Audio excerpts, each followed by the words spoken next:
So much to pick up with now with the First Minister of Northern Ireland, Arlene Foster. I'm sorry to keep you in the cold there. It's a great joy to see you.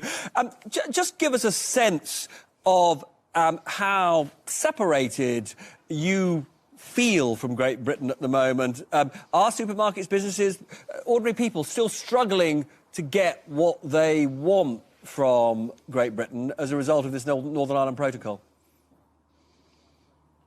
Yeah, so good evening, Robert. It's not just about businesses, and I'm pleased that you have that data from Manufacturing NI. It's also about citizens who are actually trying to get parcels delivered from Great Britain. And of course, then it's also about the fact that we were promised unfettered access from Great Britain into Northern Ireland, and a lot of people remember the Prime Minister's words around that and feel that that hasn't happened, and in fact quite the opposite has happened. There are now barriers between Great Britain and Northern Ireland, and of course that's not acceptable for the greater number of people who live here.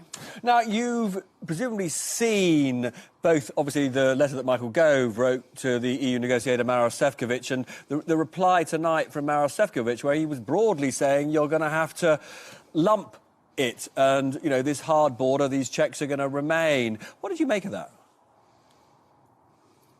Well, I wasn't surprised because I sat in on the meeting between Michael Gove and Maros Sefcovic last week, and it really was an occasion of putting his head in the sand and his fingers in his ears.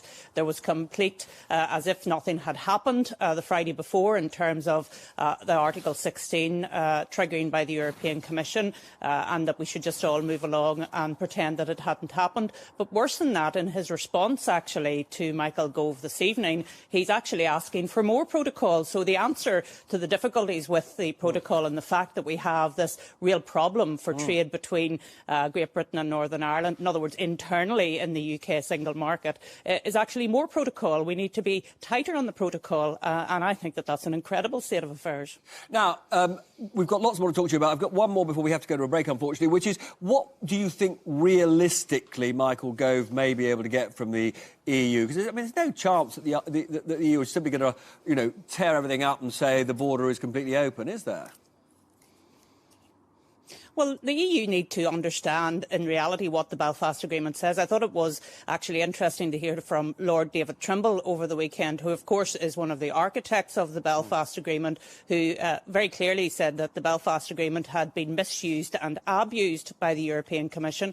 And actually what should happen is that there should be a system of mutual recognition of standards on our goods between the United Kingdom and the European Union. So there you have it from the man who actually brought us the Belfast Agreement, saying that the European Union simply doesn't get the Belfast Agreement. Look, I'm going to pick up on that and lots more in just a couple of minutes. If you can bear Arlene Foster just to sort of brave the cold for a little bit longer, and all of you don't go away because there's tons to pick up on Brexit, but also on this tragedy of the cladding, the inflammable cladding, where the government's made an important announcement today. I'm going to be talking to the Housing Secretary, Robert Jenrick, about all of that after the break. Come back. Welcome. I'm thrilled that Northern Ireland's First Minister Arlene Foster is still braving the cold. Thank you so much. Can I just now get back to some of the really big politics about all of this? I mean, you know, Michael Gove, Boris Johnson, they say that they want Northern Ireland to remain part of the United Kingdom, but do you really believe them? Well, I do believe them. I believe they are both unionists, but it's important that they act on that now, and it's important that they realise that part of the United Kingdom is being treated differently. And actually, if you look at the protocol, it talks about respecting the fact that the sovereign territory of the United Kingdom is one. It also talks about respecting the internal market of the United Kingdom. I don't believe that the European Union is doing either of those things, and so I believe it is up to our government to challenge them on that and the fact that they are separating out Northern Ireland from the rest of the United Kingdom. But you warned, you know, the Prime Minister and indeed Michael Gove that the Northern Ireland Protocol was incompatible, really, with being a full member of the United Kingdom and indeed incompatible with the Good Friday Agreement. Why didn't they listen to you? Well, that's a very good question, and I hope that you will put that to both of them on some occasion. But I think the greater emphasis at that time, as you well know, was getting Brexit done. And regrettably, I think that they thought we will get Brexit done and then we'll return to deal with the issues of the protocol. But the issues of the protocol are fundamental, not just to trade, not just to the fact that consumers can't get goods. For goodness sake, you can't even get a pot plant from Great Britain into Northern Ireland at the moment, which is absolutely incredible.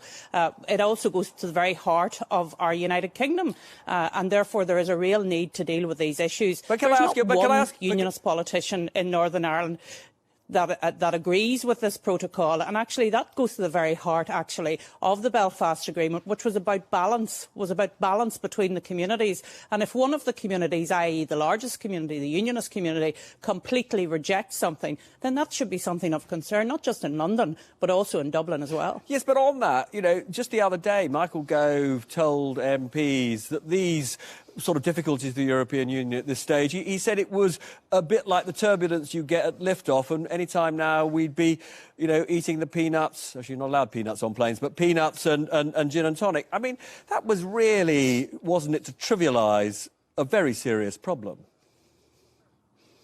Yes, I did hear him say that, but I also heard David Frost give evidence to the same committee, and he very much pointed out that there was severe difficulties here, that we needed to get them sorted, and therefore I think there is an understanding in government, and I heard the Prime Minister again on the House of Commons floor responding to one of my MPs today, saying that if necessary they would trigger Article 16. So I think there is a growing understanding in Downing Street that we need to get these matters sorted. It's hugely important for us here in Northern Ireland, right across the community, because nationalists aren't getting their Amazon parcels just as much as unionists aren't getting their Amazon parcels. So it's important that we get these issues solved, and it's important we do so soon, very soon. Look, in a word, I mean, Brexit is certainly turned out very difficult for you, possibly catastrophic. Do you regret backing Brexit?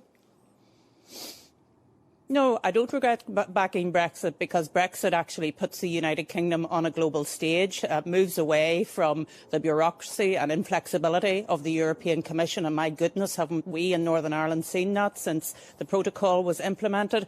It's a very good demonstration of what the European Union does best. When there's a problem, you give more of Europe instead of actually trying to deal with the problem. But there's an issue with the protocol, so it's important that we deal with that issue of the protocol. And I'm calling upon our Prime Minister, he's the Prime Minister of the entire United Kingdom, to deal with these issues and to deal with them quickly. First Minister, I'm delighted to see you as ever. Thank you so much.